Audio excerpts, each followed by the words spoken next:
¿Alguien tiene algún comentario o pregunta sobre lo que he comentado hasta aquí?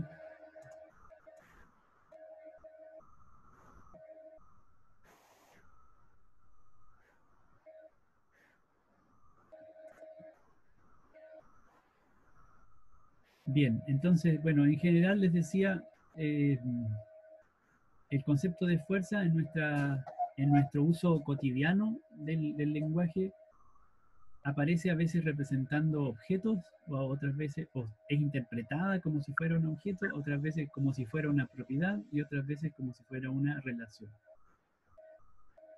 Y resulta, digamos, ¿por qué les cuento esto? Básicamente porque, dado que, por una parte, nuestra experiencia de la fuerza es tan eh, cotidiana y está presente en nuestra vida desde que tenemos una experiencia muy inicial del mundo, y también está de alguna manera vinculada con el desarrollo de nuestro lenguaje.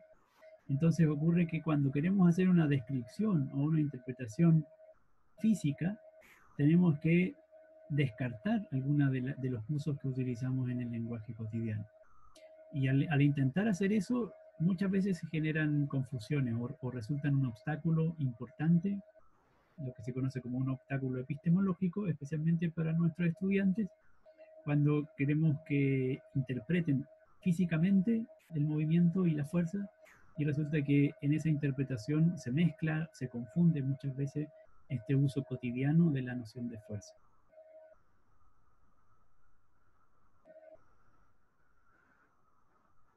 ¿Cómo podemos acotar o qué es lo que tenemos que decir básicamente cuando hablamos de fuerza desde el punto de vista físico? Es que tenemos que pensarla y tenemos que eh, referirnos a ella siempre como una relación. Desde el punto de vista físico, la fuerza siempre corresponde a una relación entre objetos. Es tal cual como dijimos en el ejemplo del empujón, ¿se acuerdan? El empujón justamente es una relación porque solo se da cuando hay dos objetos que se relacionan, que interactúan. Este es el caso de la fuerza. Y la vamos a caracterizar como un tipo de relación en particular que tiene dos, diríamos, rasgos o dos consecuencias distintivas que las definen.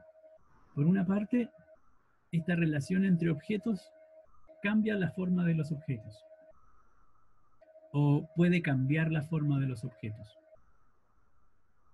En este caso entonces hablamos de una fuerza. Esta es una manera de definir la fuerza, una relación entre objetos que causa deformaciones o que provoca deformaciones.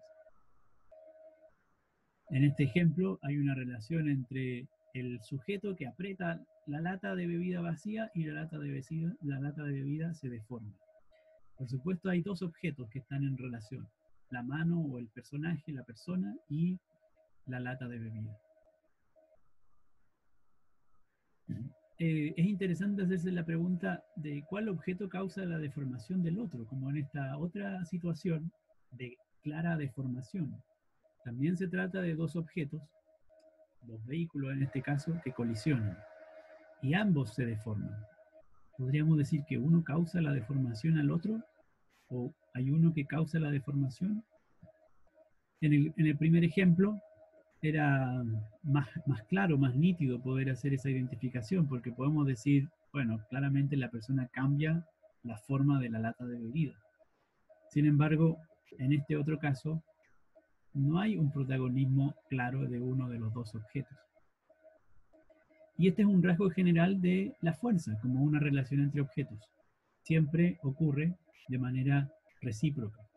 Si un objeto actúa sobre el otro, entonces el otro también actúa sobre el primero. De manera que no podemos decir que uno cause necesariamente la deformación al otro, sino que siempre hay una deformación recíproca. Por supuesto, los efectos o las diferencias que observamos en la práctica tienen que ver con la constitución de los materiales y con las propiedades que tienen esos materiales.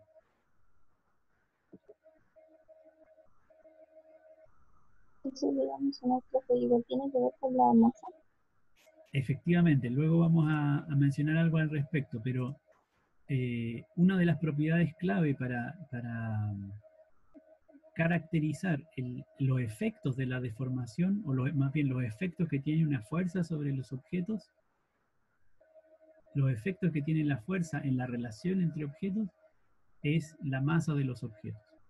No solamente la masa, en este caso, como estamos solamente mirando la deformación en estos ejemplos, también juega un papel importante la estructura interna de los materiales, la forma en que están organizados los átomos y las moléculas del material, no solo su masa. Pero por supuesto la masa es una propiedad clave. En estos ejemplos, la diferencia de masa más evidente se da en el caso de la mano o el cuerpo del hombre y la lata de bebida. En el caso de la pelota de golf, no logramos apreciar claramente una diferencia de masa entre los dos objetos que interactúan, en este caso el palo de golf y la pelota de golf. Pero sí ocurre en la interacción una deformación. Eso es lo que estamos por ahora visualizando. Y en el caso de los vehículos, probablemente la situación, la masa como una propiedad característica de cada uno de ellos, es más semejante en ambos casos. Y observamos en este caso una deformación muy parecida entre ambos vehículos. Pero también, por supuesto, va a depender fundamentalmente de la estructura que tengan estos materiales. Profesor, ¿Sí? se le va la voz, se escucha súper lejos. Voy a volver a intentar subir el micrófono, ¿ya? Ya.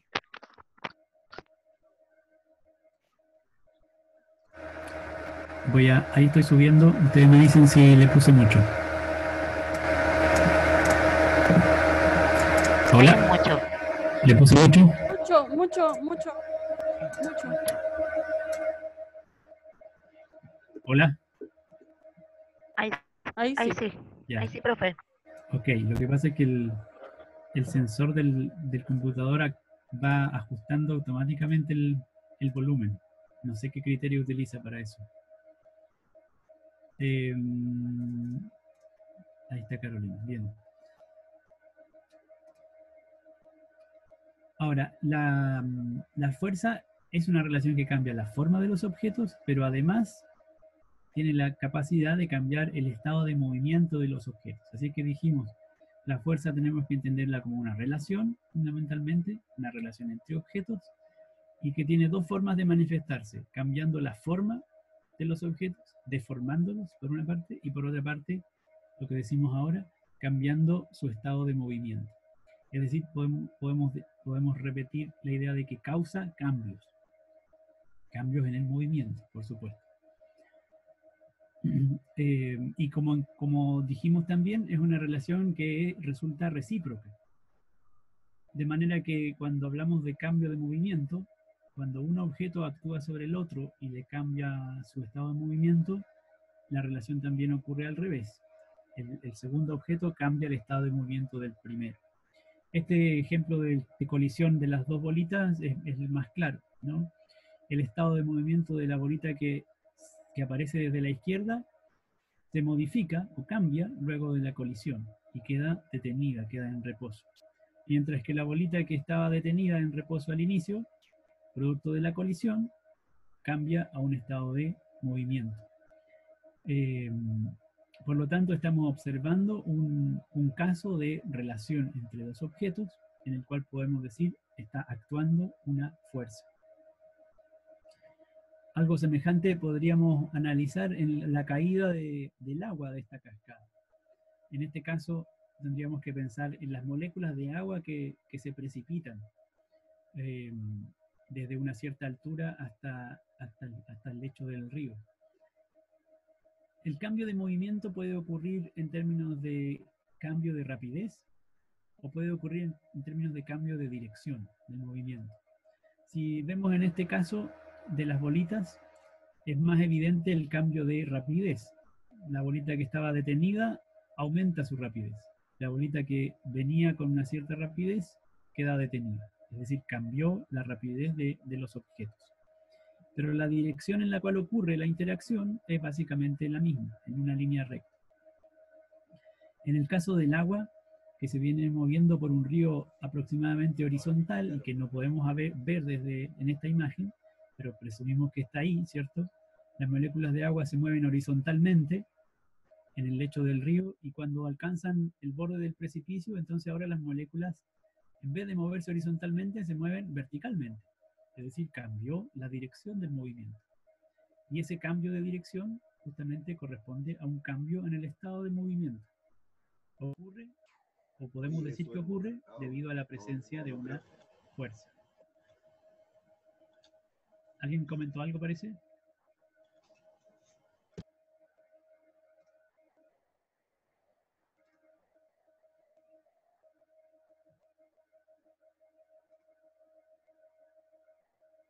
Cuando hablamos entonces de acción entre objetos o de relación entre objetos, tenemos que hacer una distinción en dos tipos de relación que podemos calificar o identificar como fuerza. Cuando esta relación entre objetos se da a distancia o cuando se da por contacto directo entre los dos objetos.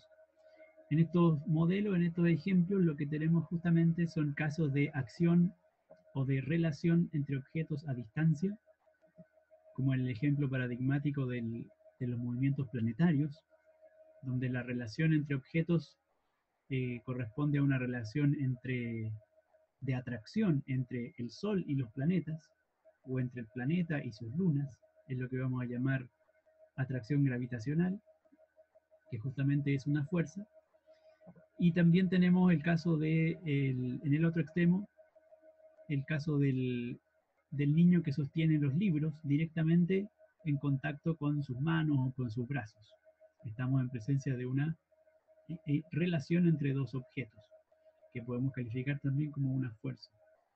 Y en el caso central, en esta animación, tenemos la presencia de al menos dos tipos de acción o de relación. Por una parte, hay un contacto directo de la cama elástica con las patas del elefante y por lo tanto podemos hablar de una relación por contacto entre la cama elástica y el elefante, pero al mismo tiempo el elefante está cambiando su velocidad en la medida que sube y en la medida que baja debido a su relación con otro objeto que no podemos apreciar en plenitud de la imagen, pero que intuimos que está ahí y que es la misma relación que tienen los planetas con el Sol. En este caso el elefante la tiene con el planeta Tierra. También se trata de la fuerza de gravedad. Fíjense que la atracción en este caso, que llamamos atracción gravitacional, actúa a distancia, porque no hay contacto directo entre el elefante y el planeta.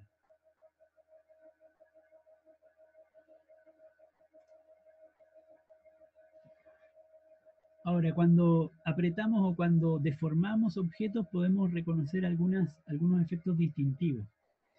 En este caso podemos comparar qué ocurre cuando apretamos un globo inflado levemente con el ejercicio de apretar levemente una masa de plasticina. ¿Qué cambio observarían ustedes o qué diferencia observarían al realizar la deformación leve de estos dos objetos? En el caso del globo es irreversible porque se revienta. Y en la De acuerdo. plasticina es momentáneo. Es momentáneo, ok.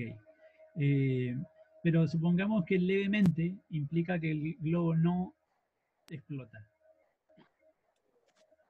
El globo al apretarlo y al soltarlo vuelve a su forma, en cambio la plasticina queda con la forma que se le da si lo aprieta con la mano.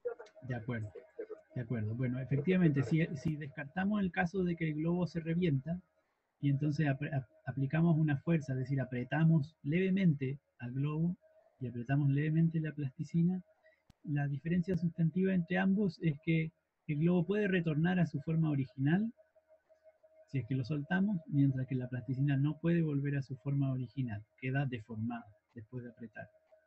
Esto depende de las características del material, fundamentalmente, de la estructura molecular, de la estructura atómica que compone el material.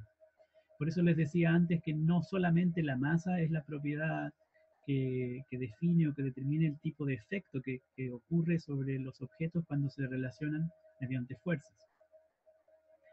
Bueno, esta distinción es importante desde el punto de vista operacional. Es la distinción entre deformación plástica, la que le ocurre a la plasticina, justamente porque no puede volver a su forma original. Y la deformación elástica, que es la que le ocurre al globo, que sí puede retornar a su forma inicial. Esta distinción, les decía, es operacionalmente útil porque hay algunos materiales que presentan deformación elástica y que justamente nos facilitan o nos permiten definir una escala de medición de fuerzas, justamente haciendo uso de la deformación de ciertos materiales, especialmente materiales como los resortes o como los elásticos.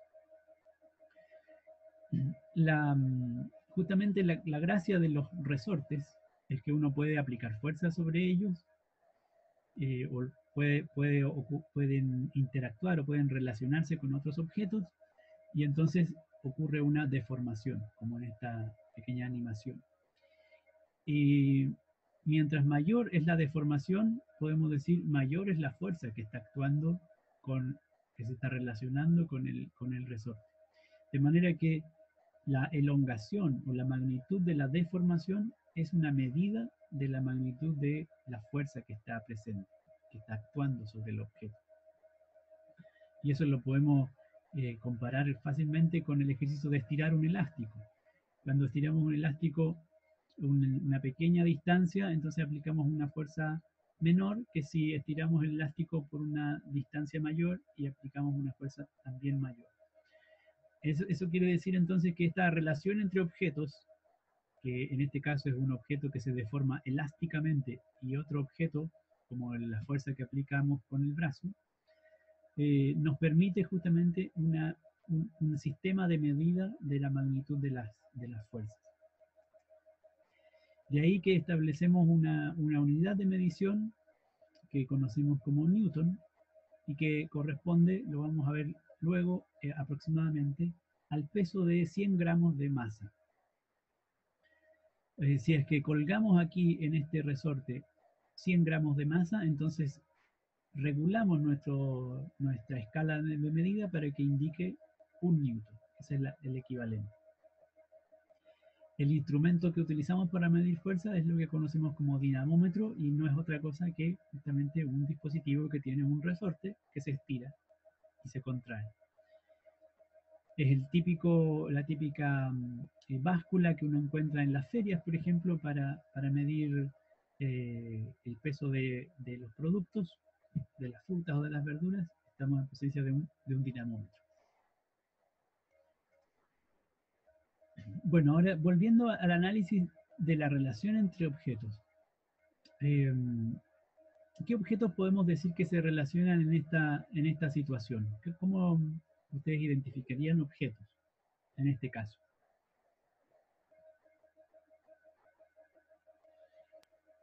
El niño y los libros. De acuerdo. Muy bien, ahí tenemos una primera opción, ¿cierto? Podríamos identificar dos objetos que se relacionan, el niño por una parte y los libros por otra parte. Fíjense que este es un ejercicio de abstracción bien importante, porque en primer lugar, por supuesto, estamos hablando del niño como un único objeto, como una única estructura. No estamos haciendo la distinción respecto de su posición, por ejemplo, no estamos identificando a las manos o a los brazos como elementos separados de la anatomía del niño, sino un único objeto. Y por otra parte, estamos identificando una pila de libros también como un objeto. En ese sentido, también estamos operando con una simplificación. Y esto es bien importante porque cuando hacemos descripciones físicas del mundo, una de las primeras dificultades que uno encuentra es que hay que simplificarlo todo al máximo. Y ese ejercicio de simplificación muchas veces resulta difícil de realizar, porque las preguntas que tendemos a asociar con los fenómenos digamos, las focalizamos muchas veces en la complejidad de los fenómenos. Pero la física se caracteriza justo por lo contrario, por la simplificación. Metodológicamente hablando, lo que se busca es describir o explicar los fenómenos en sus rasgos más simples posibles. Así que este primer paso es muy importante, identificar cuáles son los objetos que interactúan, tratando de simplificar lo más posible la situación de manera que podamos comprenderla. Entonces serían los brazos y el libro o tiene que ser el niño. No, en este caso, claro, la simplificación apuntaría en la línea de anular casi por completo la anatomía del niño. Porque si nos fijamos en su anatomía, entonces el análisis físico de la situación se va a volver más difícil. En ese sentido, el mejor camino para abordar en este caso el primer análisis, el primer nivel de análisis sería decir, aquí hay dos objetos que interactúan, el niño y el conjunto de libros, o los libros. Ya. ¿Ya? Bueno, una vez que hemos identificado los objetos que están en relación, ahora vamos a tratar de representar las fuerzas que están presentes. Pero para representar las fuerzas tenemos que ponernos de acuerdo en torno a alguna simbología. Y en ese caso, entonces apelamos a una simbología bastante intuitiva, y es la idea de una flecha como base para representar las fuerzas. Las flechas también se conocen como vectores. ¿Por qué resultan relevantes o por qué resultan pertinentes las flechas? Básicamente porque tienen características gráficas que se pueden asociar de un modo bastante claro con la experiencia de la relación física de fuerza. Por una parte, si uno asocia el origen de la flecha, el punto de partida de la flecha, con el punto de aplicación de la fuerza, entonces puede asociar justamente el lugar en el cual ocurre la relación entre los objetos, o el contacto entre los objetos. Por otra parte, las fuerzas en general están dirigidas. En este caso, en el ejemplo del niño, el niño está sosteniendo los libros, aplicando una fuerza que tiene una dirección. Podríamos hacer el ejercicio de sostener objetos masivos, una mochila o un conjunto de libros, para evidenciar que lo que estamos haciendo es aplicar una fuerza dirigida en una cierta dirección y sentido. Y eso es lo que queda reflejado por la inclinación de la flecha, por la línea recta en la cual se dibuja, y por la punta hacia donde está dirigida, hacia donde está orientada la flecha, es lo que llamamos sentido. Y finalmente podemos asociar el tamaño del dibujo de la flecha a la magnitud de la fuerza. Mientras más grande el tamaño de un vector, entonces mayor es la magnitud de la fuerza. Esta es una definición convencional, una arbitrariedad. Nos ponemos de acuerdo para representar las fuerzas mediante flechas. Y de esa forma podemos analizar algunas situaciones físicamente. Así es que ahora, si pensamos en qué es lo que ocurre en la relación entre el niño y los libros, podríamos decir, bueno, hay una fuerza que el niño está aplicando a través de sus brazos sobre los libros. El objeto niño aplica una fuerza sobre los libros, sobre el objeto libros. Esa fuerza es vertical, está dirigida hacia arriba y se está aplicando sobre este objeto, sobre los libros. Por eso el origen está representado aquí, el origen de la flecha está representado en el centro de los libros. Estamos diciendo la fuerza que aplica el niño sobre los libros actúa sobre el objeto libros. Físicamente, entonces, podemos representar esta situación de un modo más sencillo, en la línea de lo que describió su compañera antes. Tenemos simplemente dos objetos,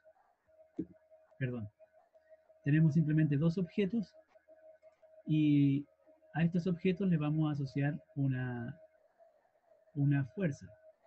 Y esos objetos los podemos representar simplemente con algún tipo de simbología básica. Ahora los libros desaparecen en todo su detalle y nos lo representamos como un cuerpo abstracto, un cubo, un cuadrado, sobre el cual está actuando una única fuerza. Entonces vamos a representar la fuerza que aplica el niño sobre ese objeto. A este tipo de representación le llamamos diagrama de cuerpo libre. Muestra las fuerzas que actúan sobre un único objeto. En este caso estoy representando la fuerza que aplica el niño sobre los libros.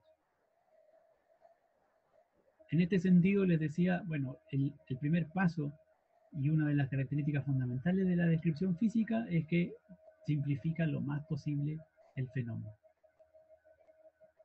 Luego vamos a ver cómo representamos la interacción o la relación de los libros con el niño de manera recíproca. Aquí solamente estamos mirando lo que le ocurre a los libros en su relación con el niño.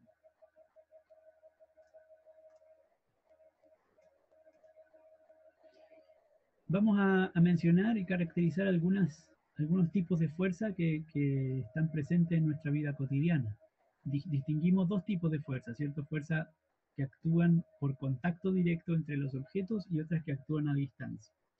Y entre las fuerzas de contacto hay varios tipos, varios ejemplos que están asociados a nuestra corporalidad. Por ejemplo, el empujarnos, el arrastrar, o el soportar, o el golpear. Por supuesto, esto no es algo que ocurra solamente entre personas, también ocurre entre los objetos, sin que haya un agente que produzca o que tenga la intención de generar una interacción. Lo importante de las fuerzas por contacto, o de todos los tipos de fuerzas de contacto, es que se explican a nivel atómico, básicamente por la naturaleza eléctrica de la materia. Especialmente cuando entran en contacto los materiales, si lo pensamos desde el punto de vista atómico, lo que está en contacto son las capas de electrones de los átomos. ¿Y qué es lo que ocurre entre los electrones? Fundamentalmente repulsión eléctrica. Por lo tanto, cada vez que hay un contacto entre objetos, lo que está ocurriendo a nivel atómico es un fenómeno de repulsión eléctrica. Algunos tipos de fuerza por contacto, como les decía, varios de ellos asociados a nuestra corporalidad, al hecho de realizar esfuerzo muscular, son todos en general ejemplos de fuerza de contacto. Otro tipo, como en el caso de la caminata de los pingüinos, la fuerza de contacto entre los pies y el suelo. Tienen distinto origen, distinta naturaleza, pero finalmente son fuerzas de contacto. Y vamos a caracterizar algunos de estos tipos. Un ejemplo fundamental que muchas veces no reparamos en él, pero que nos permite, entre otras cosas, caminar y correr, por ejemplo, es la fuerza de roce o fricción por deslizamiento, que se da siempre que hay dos superficies que están en contacto. Y básicamente la característica fundamental es que el roce se opone al deslizamiento.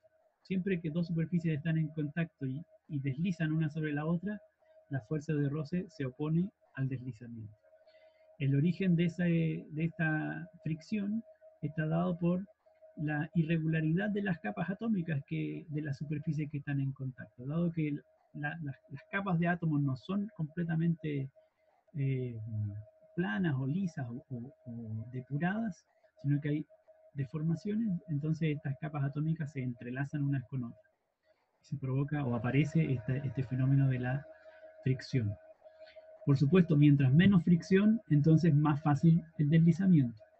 Y eso es lo que vemos en este caso. Una persona que se desliza porque no puede mantenerse en pie, básicamente porque la fricción entre las zapatillas y el suelo con hielo es muy pequeña. Otro tipo de fuerza cotidiana asociada a una fuerza de contacto es la fuerza de sustentación o fuerza de apoyo, que técnicamente se llama fuerza normal porque siempre es perpendicular a las superficies que están en contacto. Aquí vemos una escalera que está apoyada sobre el suelo y sobre la pared. Entonces hay una fuerza de apoyo. Por supuesto, una fuerza de naturaleza eléctrica, depende de las superficies que están en contacto. Y como decíamos, es perpendicular a la superficie en contacto. Entonces, si es que la queremos representar, podemos visualizar un modelo como este. Esta es la misma escalera, apoyada sobre la pared vertical y apoyada sobre el suelo horizontal.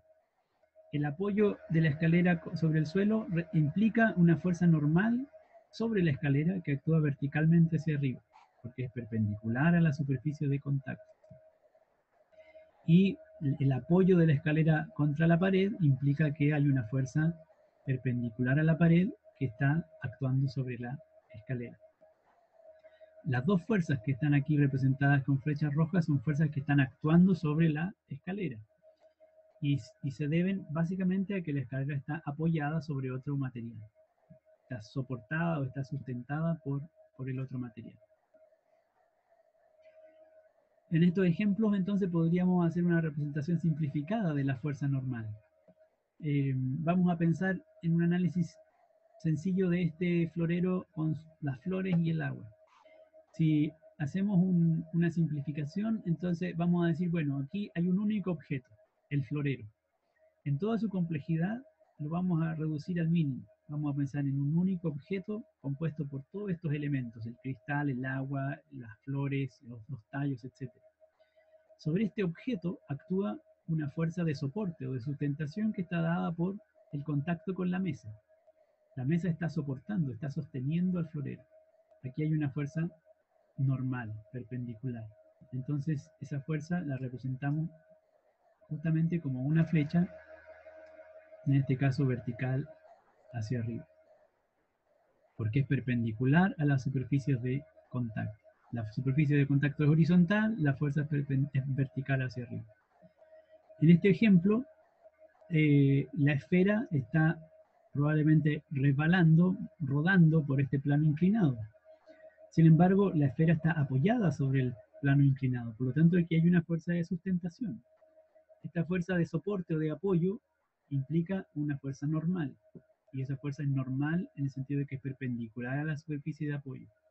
Por lo tanto, podemos considerar justamente que hay una fuerza vertical, perdón, no vertical, sino que perpendicular a la superficie de apoyo, que es la fuerza normal que el plano aplica para soportar o para sostener la esfera que rueda por él.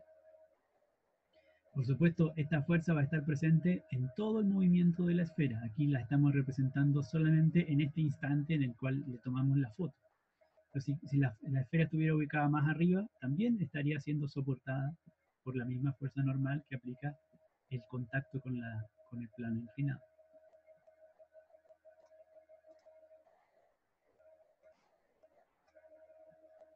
Otro tipo de fuerza de contacto, la que ocurre cuando sumergimos un objeto en un fluido.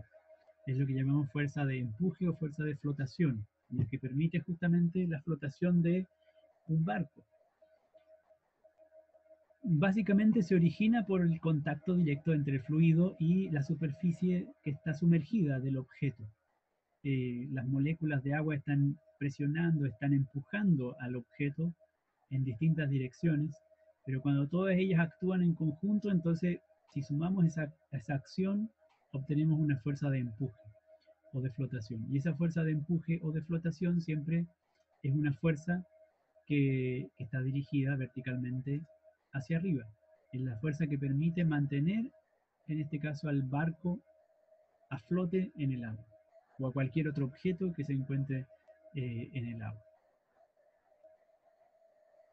Uno puede obtener un cálculo de la magnitud de la fuerza asociándolo eso a la cantidad del líquido desplazado, pero no vamos a profundizar en ese detalle.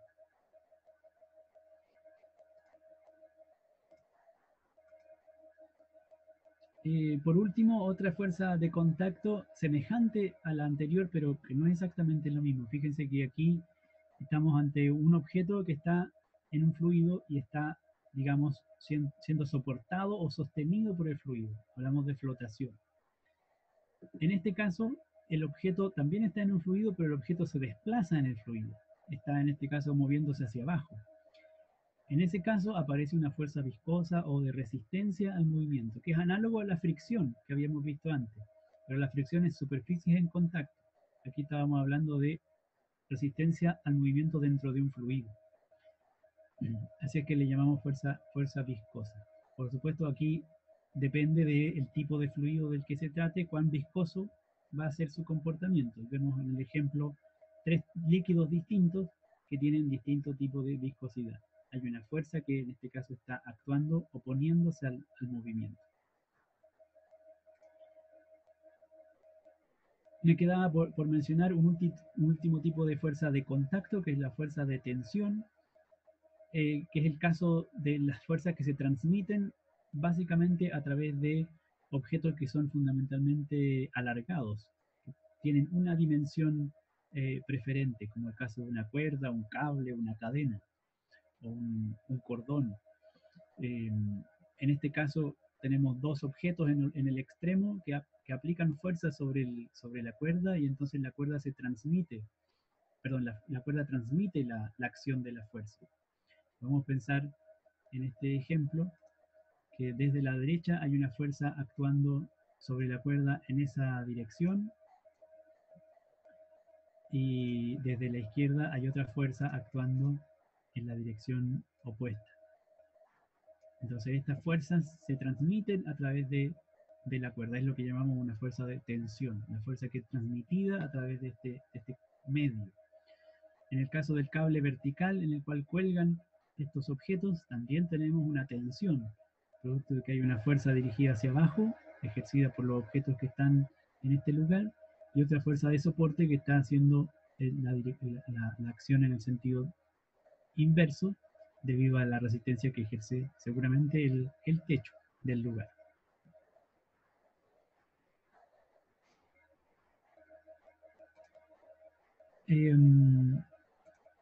Ahora sí, podemos mencionar algunas fuerzas de acción a distancia. Creo que deben quedar pocos minutos.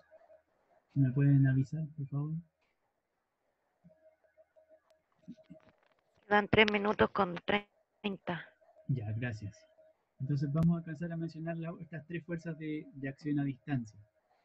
La fuerza magnética también es una acción entre objetos o una relación entre objetos, pero en este caso no hay contacto entre los objetos.